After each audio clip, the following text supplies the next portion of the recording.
Good morning, সকলে কেমন আছেন? আমি খুব ভালো আছি। Hi, my name is Kabita, welcome to my another blog. তো কিছু বন্ধু বান্ধবদের সাথে সাজেশন নেবার পরে তারা বলল যে নামটা চেঞ্জ করে দেওয়াটাই বেটার হবে, কারণ আমার রিচটা পৌঁছাচ্ছিল না, ভিউজও অনেক কমে গিয়েছিল। তো পুরোনো নামটা ছিল আমার এপার বাংলায় কবিতা, সেটাকে চেঞ্জ করে আমি নাম রেখেছি হাই মাই নেম ইজ কবিতা।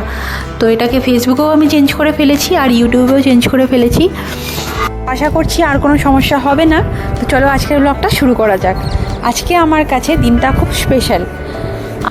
তো কেন স্পেশাল আশা করি সেটাও নিশ্চয়ই সবাই বুঝতে পারছো ভিডিও স্টার্টিংটা দেখে। হ্যাঁ, আজ থেকে প্রায় 10 বছর আগে আমি স্কুলের গণ্ডি পেরিয়ে বেরিয়ে চলে এসেছি।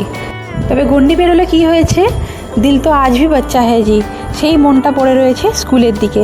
তাই এক ডাকেই যখন আমাদের স্কুলের আমার অত্যন্ত প্রিয় ম্যাডাম জয়া ম্যাডাম, যিনি আমাদেরকে ভূগোল পড়াতেন, উনি যখন আমাদের স্কুলের গ্রুপে টেক্সট করলেন যে প্রাক্তনী সম্মেলনে কে কে তোমরা করতে চাও অনুষ্ঠানটা, তখন আমরা এক ডাকেই সাড়া দিয়েছিলাম। আমি তো একদম এক কথায় রাজি হয়ে গিয়েছিলাম। আজ থেকে কয়েক মাস আগে এই অনুষ্ঠানটার জন্য সবাই মিলে প্রস্তুতি নিচ্ছিলাম। তবে প্রস্তুতি বলতে সবাই মিলে খুব এক্সাইটেড ছিলাম। তা হবে নাই বা কেন বলুন? আমাদের পুরনো দিন স্মৃতিগুলো, সেগুলোকে কে না আবার পুনরাবৃত্তি করতে চায় বলুন? আমি তো বহুদিন ধরে এই দিনটার অপেক্ষা করছিলাম। তবে মাঝখানে কেটে গিয়েছে 10টি বছর। 10টি বছর মানে প্রায় অনেকগুলো সময়।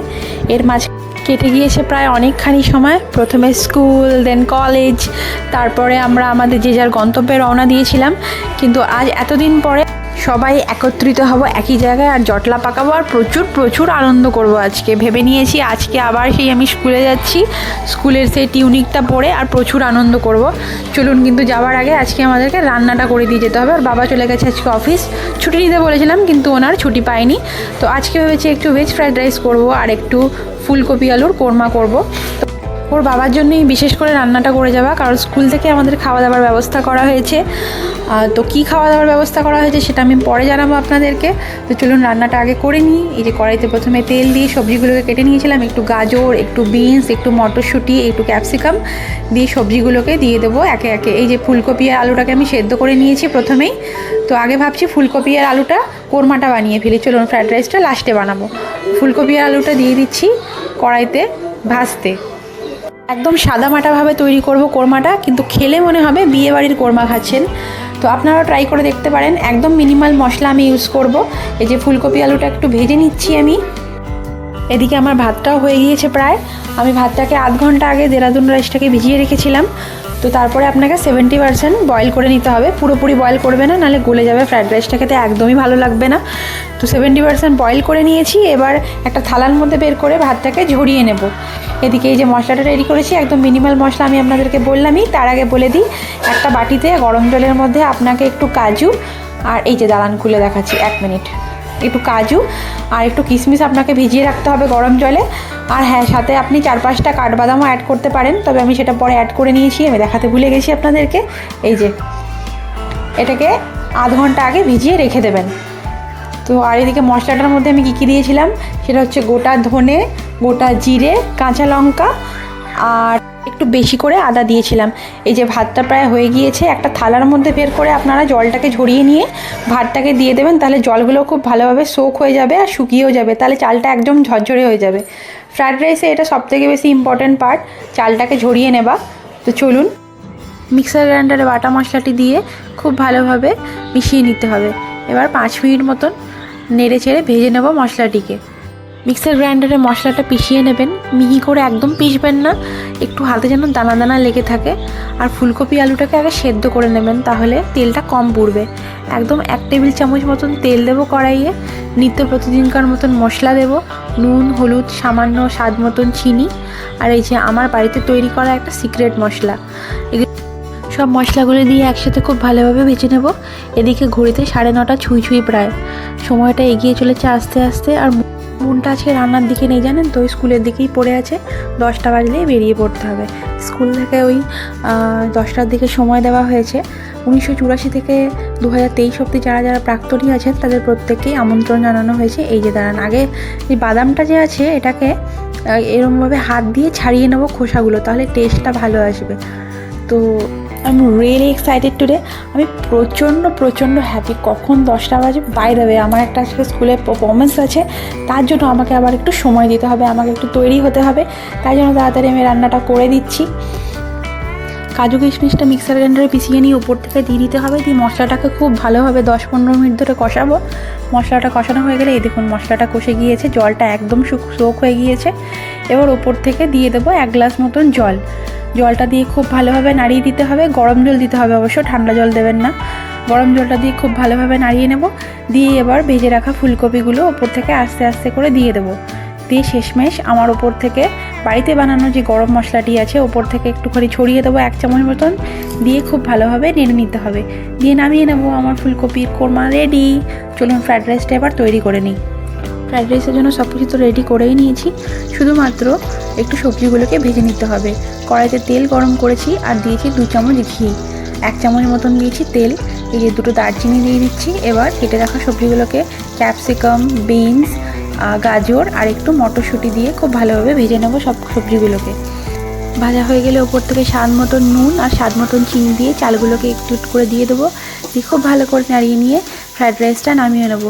চলুন আমাকে এবার রেডি হতে যেতে হবে। রেডি হয়ে নিয়ে আমি চট করে বাচ্চাকে নিয়ে স্কুলে গিয়ে রেডি হওয়াটা খুব একটু চাপের ব্যাপার ছিল। তো আমি বাকি যারা স্টুডেন্ট ছিল, যারা আজকে পারফরমেন্স করবে প্রাক্তনীরা, তাদেরকে জিজ্ঞেস করতে, তারা বললো যে তারা স্কুলে এসেই রেডি হবে, যেহেতু তাদের বাচ্চার কোনো সামলানোর কোনো ব্যাপার নেই। কিন্তু আমার পক্ষে তো সেটা সম্ভব নয়, তাই ছেলেকে নিয়ে গিয়ে এত দুরন্তপনা করবেও, তাই ভাবছি বাড়ি থেকেই রেডি হয়ে যাব। চলুন বাড়িতে গিয়ে রেডি হয়ে যাই চট করে, দিয়ে তারপরে বেরিয়ে যাব আমরা। একটা টোটো ডাকা হয়েছে, আমার বাড়ি থেকে স্কুল হয়তো 5 মিনিট লাগবে। এই যে ফ্রায়েড রাইসটা আমার হয়ে গিয়েছে। চলুন রেডি হয়ে এবার বেরিয়ে পড়বো স্কুলের উদ্দেশ্যে।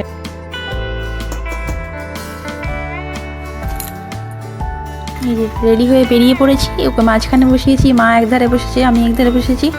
মাকে এই জন্যই নিয়ে যাওয়া, কারণ ওকে আর সামলানোর কেউ পারবে না, মা ছাড়া সম্ভব নয়, অন্য কারোর কাছে তো যেতেই চায় না। তবে স্কুলে গিয়ে হয়েছে এটা পুরো বিপরীত। চলুন আপনাদেরকে বলবো। এই যে আমার সেই স্কুল, আবার এতদিন পরে সেই স্কুলের গণ্ডির ভিতরে যাচ্ছি।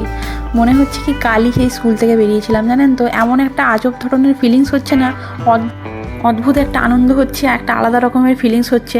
মনে হচ্ছে এই স্কুল ছুটির পরে কালকে বাড়ি ফিরে আবার আজকে স্কুলে এসেছি। তবে আমরা যখন স্কুলে পড়তাম তখন স্কুলটা এতটা ডেভেলপ ছিল না, শুধুমাত্র মাঠ ছিল সামনেটা। এখন দেখছি বাউন্ডারিও করা হয়েছে, ভেতরটা খুব সুন্দরভাবে বাগান তৈরি করেছেন ম্যাডামরা খুব যত্ন নিয়ে। ইনি হচ্ছেন আমাদের বর্তমান একজন ম্যাডাম, আমাদের সময় ইনি ছিলেন না। এনার নাম হচ্ছে বৈশাখী ম্যাডাম।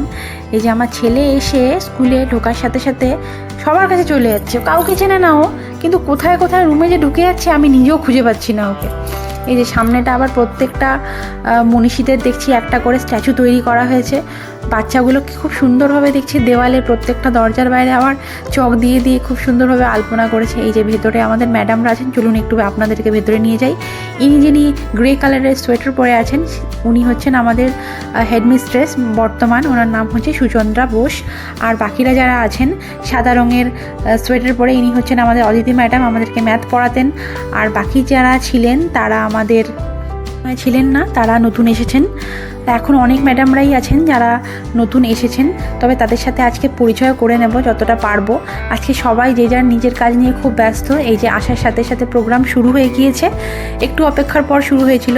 তো প্রত্যেককে একটা করে বুকে বিতরণ আর একটা করে ছোট্ট উপহার আমরা আয়োজন করেছি, প্রত্যেক ম্যাডামকে দেওয়া হচ্ছে।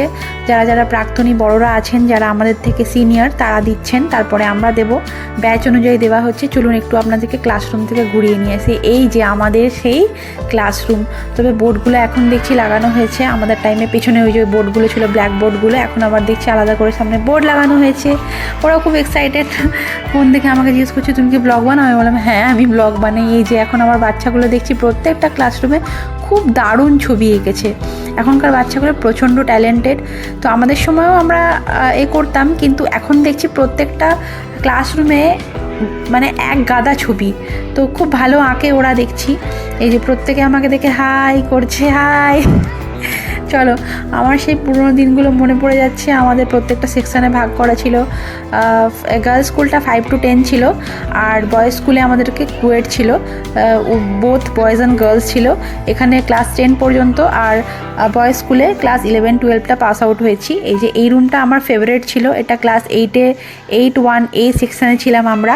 তো আমরা 3 বান্ধবী ছিলাম, আমি, শর্মিলা আর পাপিয়া। শর্মিলা প্রথম হতো, আমি সেকেন্ড হতাম, আর পাপিয়া থার্ড হতো। তবে সেটা বছর বছর চেঞ্জ হতো, কেউ কোনো দিনও থার্ড হতো, আবার কেউ কখনো সেকেন্ড হতো। আমরা একসাথে সবসময় বসতাম ফার্স্ট বেঞ্চে। তো ম্যাডামরা বলতো গান্ধীজির 3 বাঁদর, আমাদেরকে গান্ধীজির 3 বাঁদরই বলতো। তো যাই হোক, তখন অনেক ম্যাডামরা ছিলেন, আমাদের অনেক ম্যাডামরা এখন রিটায়ার্ড হয়ে গেছেন। তো আজকে যে ম্যাডামরা আছেন ওনাদের সবার সাথে পরিচয় করবে। এই যে সেই আমাদের সিঁড়ি, এখান দিয়ে ঘন্টা বাজলেই দৌড়ে সবাই হুড়মুড়িয়ে নেমে পড়তাম একসাথে এখান থেকে। তো আমার সেই পুরোনো দিনগুলো আবার মনে পড়ে আছে, জানেন তো। মনে হচ্ছে সেই আবার 10-12 বছর পরে পিছিয়ে চলে এসেছি। ওই বাচ্চাগুলোকে দেখে আমার প্রত্যেকটা দিন মনে পড়ে যাচ্ছে, কীভাবে স্কুলে ছোটাছুটি করতাম, টিফিন গিয়ে বাইরে কিনতাম। এই যে ম্যাডামরা খুব সুন্দর, খুব যত্ন নিয়ে গাছগুলো লাগিয়েছে দেখুন। বিরাট বড় করে একটি স্টেজও তৈরি করা হয়েছে এবং তার নাম দেওয়া হয়েছে ঐক্যতান। এখানে প্রত্যেক বছর স্কুলে বিভিন্ন রকম অনুষ্ঠান আয়োজন করা হয়। আমাদের সময় স্টেজটি ছিল না, এই বাউন্ডারিটিও ছিল না। এই বাউন্ডারিটিও তৈরি করা হয়েছে আমাদের বেরোনোর পরে। এই যে দুপাশে আবার সিঁড়ি করা হয়েছে খুব সুন্দর করে। আজকে স্টুডেন্টরা, ম্যাডামরা খুব যত্ন সহকারে সাজিয়েছেন। ওরাও অনেক আশা নিয়ে আজকে এসেছেন। আমাদের যারা প্রাক্তন টিচাররা আছেন সবাইকে আমন্ত্রণ জানানো হয়েছে। শত ব্যস্ততার মাঝেও অনেক টিচাররা এমন আছেন, শত শরীর খারাপ নিয়েও অনেকে আমাদের ডাকে সাড়া দিয়েছেন আজ। তার জন্য আমরা তাদের কাছে আজকে কৃতজ্ঞ। চলুন, এই দেখুন, এই ব্যানারটি তৈরি করা হয়েছে খড়গপুর অতুলমণি উচ্চ বালিকা বিদ্যালয় প্রাক্তনীদের মিলনমেলা, স্থাপিত 1954।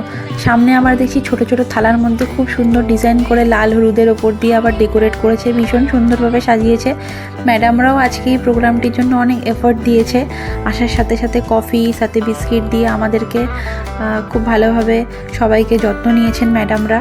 তবে আমরা যে প্রাক্তন বলে, এমনকি নতুন ম্যাডামরা যারা আছেন তারা আমাদেরকে হয়তো জানেন না, কিন্তু তারাও অনেক ভালোবাসা দিয়েছে আমাদেরকে। ওনাদের প্রতিও আমরা অনেক কৃতজ্ঞ। তবে একটা জিনিস খুব ভালো দেখলাম, আজকে আমার ছেলে মাঝখানে এসে সবার মধ্যমণি হয়ে উঠেছে, সবার কাছে চলে যাচ্ছে। বাচ্চা বলে যেহেতু, তো প্রত্যেকটা ক্লাসরুমে, এমনকি প্রত্যেকটা ম্যাডামের কাছে গিয়েও ও আজকে খুব ভালোবাসা আর আদর পেয়েছে। যারা যারা পুরনো দিদিরা আছেন, প্রাক্তনীরা 1984 থেকে, তারা সবাই বর্তমান যারা দিদিমণিরা আছেন, এমনকি যারা রিটায়ার্ড দিদিমণিরা আছেন, তাদের সাথে, শিক্ষিকাদের সাথে পরিচয় পর্বটা সেরে নিচ্ছেন ওরা। চলুন, আমরা প্রোগ্রামটা স্টার্ট হয়ে গিয়েছে। আমাদের যে প্রধান হেডমিস্ট্রেস ছিলেন শ্রীমতী তপতী গাঙ্গুলি, উনিও এসেছেন আজকে। এই যে স্টার্ট করা হয়ে গেছে প্রোগ্রামটা, তো ওনাকে দিয়ে সর্বপ্রথম মনীষীদের গলায় মালায় দিয়ে শুরু করা হচ্ছে প্রোগ্রামটা। তো অনেকেই আছেন ম্যাডামরা যারা যারা একের পর এক সব মনীষীদের গলায় মালা দিয়ে আজকে প্রোগ্রামটা শুরু করবেন। তো একটা ভিডিওতে আজকে বলে বোঝানো সম্ভব নয়, জানেন তো। এতগুলো স্মৃতি আজকে তৈরি হয়েছে, এত আনন্দ করেছি না আমরা, তো একটা ভিডিওতে বলে বোঝানো সম্ভব নয়। এর পার্ট 2টাও আমি খুব তাড়াতাড়ি আপনাদের সাথে নিয়ে আসবো। তবে হ্যাঁ, আজকে যেটা বলছি আমি, আমার পারফরমেন্সের সময় শেষের দিকে একটা খুব মজার ঘটনা ঘটেছে, জানেন তো। তবে সেটা আমি এর পরের ভিডিওটাতে বলবো। আর যে ভিডিওটা আমি শেয়ার করেছি ফেসবুকে, আমার নাচের ভিডিওটা, সেটা তো অর্ধেকটা ছিল, আমি পুরোপুরিটাও আপনাদের সাথে শেয়ার করব পার্ট 2তে। তো দেখতে অবশ্যই ভুলবেন না, প্রত্যেকে অবশ্যই দেখবেন, খুব মজা পাবেন আপনারাও, খুব ভালো লাগবে আপনারাও তো প্রত্যেকে সকলে স্কুল থেকে পাস আউট হয়েছেন, আপনাদেরও সকলে আপনাদের পুরনো দিনের কথাগুলো নিশ্চয়ই মনে পড়ে যাবে। তবে আজকের দিনটাতে যে মানুষটিকে ধন্যবাদ না জানালেই নয়, তিনি হচ্ছেন আমাদের সকলের প্রিয় জয়া ম্যাডাম। জয়া ম্যাডামই ছিলেন যিনি সবার প্রথমে আমাদের গ্রুপে সকলের কাছে এই আইডিয়াটি তুলে ধরেছিলেন যে প্রাক্তনীদের অনুষ্ঠান হলে কেমন হয়। তাতেই আমরা সবাই মিলে খুব ভালোভাবে রেসপন্স করেছিলাম, আর ম্যাডামরাও দেখছিলাম যে এতে খুব ভালোভাবে রাজি হয়েছিলেন। এমনকি আমাদের যিনি বর্তমান প্রধান শিক্ষিকা আছেন, তিনি পারমিশন না দিলে হয়তো এটা সম্ভব হতো না। তো সকলের সহযোগিতায় আমার প্রোগ্রামটাকে খুব সুন্দরভাবে আজকে তুলে ধরেছিলাম সবার সামনে। আজকে আবার খুব সুন্দর সুন্দর স্মৃতিগুলোকে খুব সুন্দর করে তৈরি করে নিয়েছি আমরা আজকে আমাদের স্মৃতিগুলোকে। তো আমাদের 2 শিক্ষিকা, প্রাক্তন আর বর্তমান যিনি প্রধান শিক্ষিকা আছেন, সুচন্দ্রা ম্যাডাম আর তপতী গাঙ্গুলি ম্যাডাম, ওনারা এই যে প্রদীপ প্রজ্বলন করছেন। তো এই অনুষ্ঠানটির পরেই আমাদের প্রোগ্রামটি চালু করা হবে একটি গানের দ্বারা। অনুষ্ঠানটি শুরু করা হচ্ছে আগুনের পরশমণি গানটি। এই যে যারা প্রাক্তন যারা দিদিরা আছেন তারা সবাই গানটি করেছেন, সব ম্যাডামরা ওপরে একে একে উঠে আসছেন। চলো এবার আমার নাচ আছে, আমার নাচটি দিয়ে প্রোগ্রামটি শুরু করা হবে। তো আজকের ব্লগটি তাহলে আমি এখানেই শেষ করছি। আজকের ব্লগটি কেমন লাগলো অবশ্যই জানিও, আর হ্যাঁ ভালো লাগলে একটি লাইক কমেন্ট আর শেয়ার করে দিও। পার্ট 2 এর ভিডিওটিতে আমি আমার পুরো নাচের ভিডিওটি আপলোড করব। তো সকলে ভালো থাকবেন, নিজেও ভালো থাকবেন, অপরকে ভালো রাখবেন। আজকের মতন তাহলে ব্লগটি এখানেই শেষ করছি। Tata, bye bye. And yes, the most important part is do subscribe and follow for more. Bye.